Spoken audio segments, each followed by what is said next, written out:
1000 మందిని ఉరి తీసిన మర్రి చెట్టు.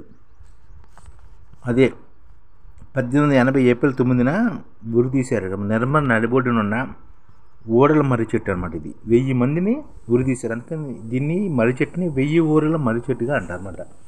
ఇప్పుడు దీని గురించి చూద్దాం. పాలకుల అకృత్యాలను ఎదిరించడంలో మొదటి నుంచి గిరిజనులు ముందే ఉన్నారు.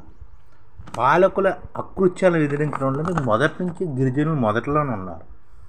భారతదేశాన్ని మొదటగా ఏకం చేసిన మొఘల్ కాలంలోనే కాదు, ఆ తర్వాత వచ్చిన బ్రిటిష్ వాళ్ళపైన ఆదివాసులు తిరుగుబాటు ఎగరవేస్తూనే వచ్చారు.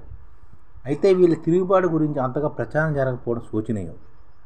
ముఖ్యంగా మన తెలంగాణలో రాజీగొండు, ఈ రాజీగొండు చేసిన తిరుగుబాటు నిజాం నవాబ్కు ఆయన పాలనకు రక్షణగా నిలిచిన బ్రిటిష్ వాళ్లకు పెద్ద గుణపాఠాన్ని నేర్పింది ఈ రాజీగొండు చేసిన తిరుగుబాటు. దీన్ని అందరికీ తెలియజేయాలని వీడియో ముఖ్య లక్ష్యం అనమాట. రాజీగొండు గురించి తెలియాలి అందరికీ. అందుకని ఐడిఎఫ్ ఈ రాజీగొండు గురించి నివాళులు అర్పిస్తూ ఈ వీడియో అతనికి అంకితం చేస్తుంది అనమాట. ఈ రాజీగొండు అన్న ఆయన బ్రిటిష్ వాళ్ళని నిజాంని వ్యతిరేకించిన ఒక గిరిజనుడు.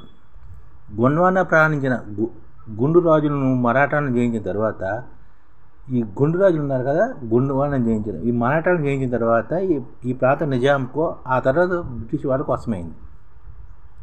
ఈ ప్రాంతాన్ని ఈ గుండు రాజులు పరిపాలించారు. వీళ్ళని మరాఠాలు జయించారు. ఆ తర్వాత ఈ ప్రాంతం అంతా నిజాంకు, ఆ తర్వాత బ్రిటిష్ వాళ్ళకు వశమైంది.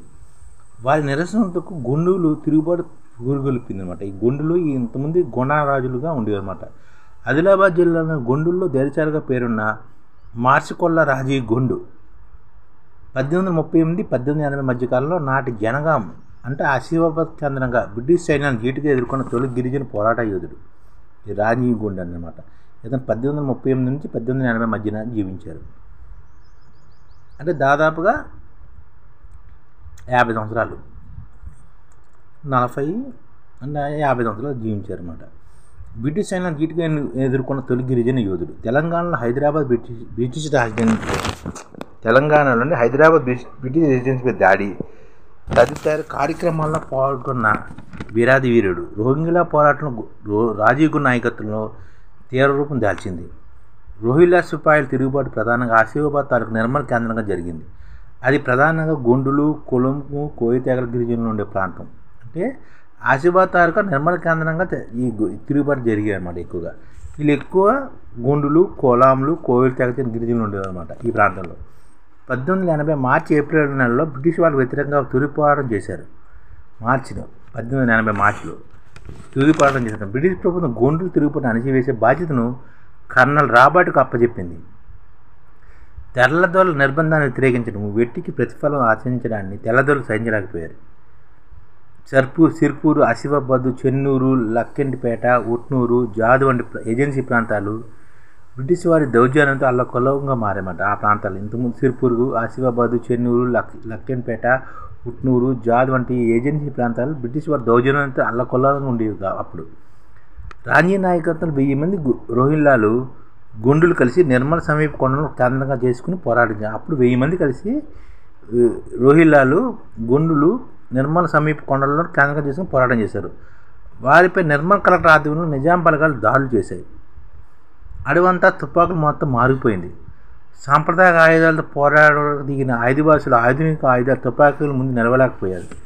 తిరిగించి పోరాడుతున్న ఆదివాసులను కాల్చి చంపారు. కడదాకా పోరాడిన రాజీగొండు సహా 1000 మందిని నిర్మల్ నడిబొడ్డున ఉన్న ఓడల మర్రి చెట్టుకు అంటే 1880 ఏప్రిల్ 9న ఉరి తీశారు.